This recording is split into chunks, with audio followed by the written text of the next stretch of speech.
MatthewCKlein, Trade Wars are Class Wars: How Rising Inequality Distorts the Global Economy and Threatens International Peace.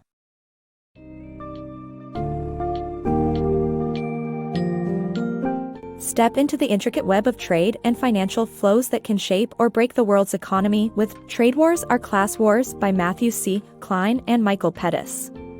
Delve into the world of Chinese and German trade surpluses and how domestic inequality fuels development, which ultimately leads to global trade imbalances. This insightful exploration will help you understand the crucial role income distribution policies play in shaping the global economy, and how they can serve the interests of business and political elites at the expense of ordinary people. Unravel how these policies drive class warfare, leading to trade disputes and destabilizing global peace.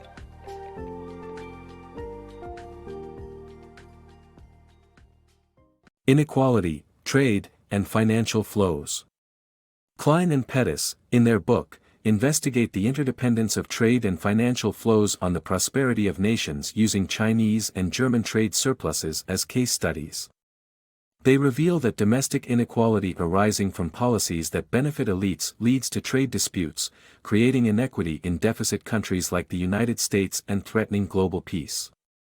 The authors argue that such policies are class warfare that exacerbates global trade imbalances, and that income distribution reform is necessary for sustainable development of trade surplus economies.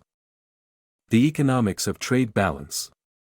In economics, a country's financial flows balance due to the mechanical law that dictates exports of goods and services must be greater than imports. However, rising inequality has led to excess inventories, job loss, and debt.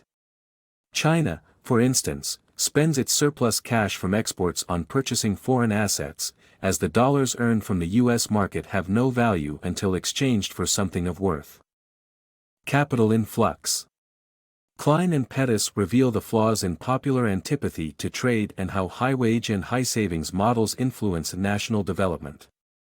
Through examining the strategies of poorer and richer countries, they argue that international capital must be invested where it is useful and needed. The authors also trace the roots of American and European imperialism to surplus capital needing investment.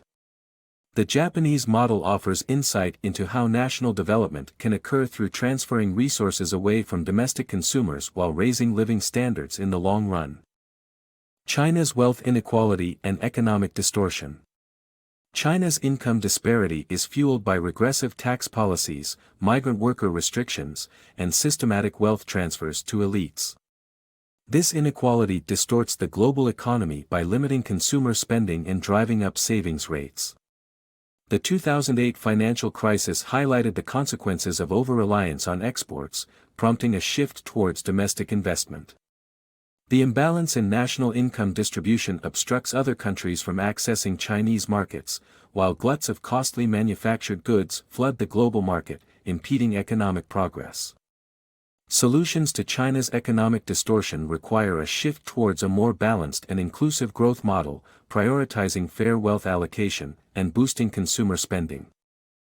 The impact of German reunification on Europe. This book describes how German reunification led to a decrease in wages, an increase in the wealth gap, and a reliance on foreign capital flows to sustain economic growth. The authors explain how light taxes on the rich and property, coupled with meager inheritance taxes, contributed to economic inequality.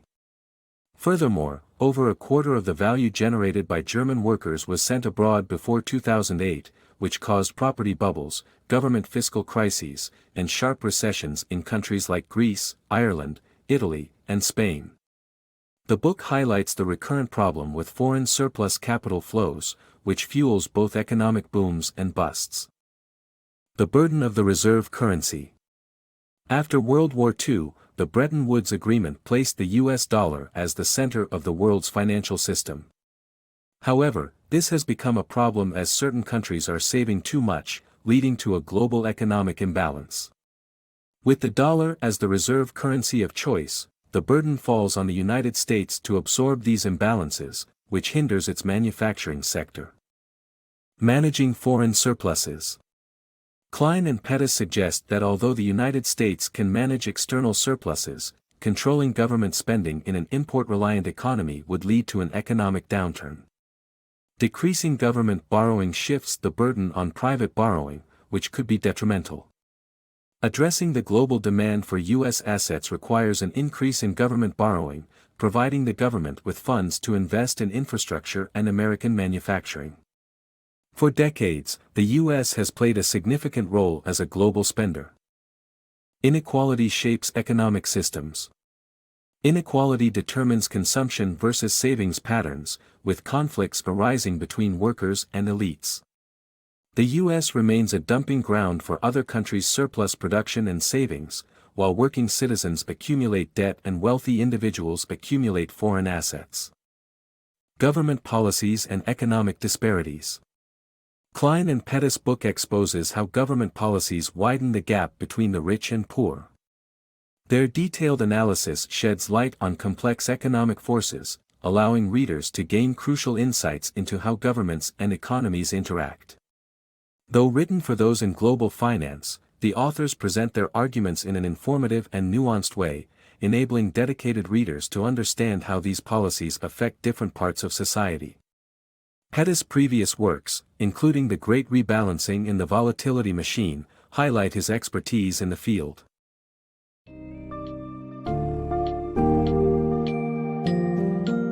Klein and Pettis, Trade Wars Are Class Wars is a comprehensive and insightful examination of global trade imbalances and the potent impact of income distribution policies on the world economy.